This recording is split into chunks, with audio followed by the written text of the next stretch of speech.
Currently, there are 5 incumbent Republican senators who have announced that they will not be seeking re-election in 2022, effectively leaving 5 open seats. And while Democrats are excited about the opportunity to possibly take back some of these seats, the flip side of that is that you have Republicans who are modeling themselves as mini Donald Trumps vying for those seats. And that's a terrifying thought. Now, here's the thing. Out of these 5 seats, 3 of them are basically open for business, where an extreme mini Donald Trump likely wouldn't stand a chance. And those are the seats in North Carolina, Pennsylvania, and Ohio, where Portman, Toomey, and Burr are not seeking re-election. But then you have 2 seats, one in Missouri and one in Alabama. The one in Alabama is going to go to a Republican. Doesn't matter who it is. Could be a potato with an R written on it. It will win the election. And unfortunately, we have Republican Representative Mo Brooks from Alabama who has said he wants that seat. And Mo Brooks, one of the people who spoke at the January 6th Stop the Steal rally, is, yes, a mini Donald Trump, a little Trump wannabe, and he would be exceptionally dangerous in the United States Senate. Instead of being one of 435, suddenly he's one of 100. And he can cause a lot more damage to the country by serving in the Senate than he can serving in the House of Representatives.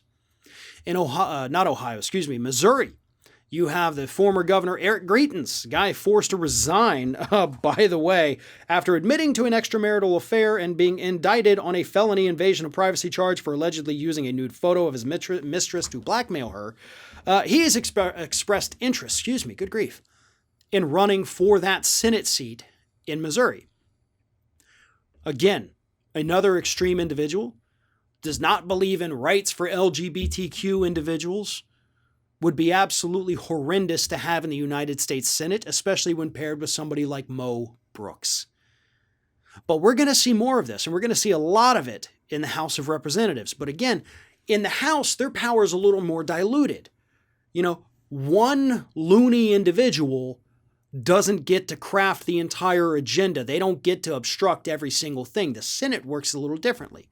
The Senate works a little stupidly, where yes, one crazed individual can absolutely put the brakes on every single thing in that body as long as the filibuster continues to exist.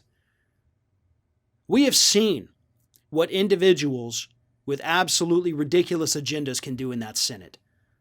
Jim Inhofe with his climate change denial. Mitch McConnell with his packing of the courts. Mitch McConnell with his blocking of all the money for election integrity here in the United States. Ted Cruz, Marco Rubio, Rick Scott.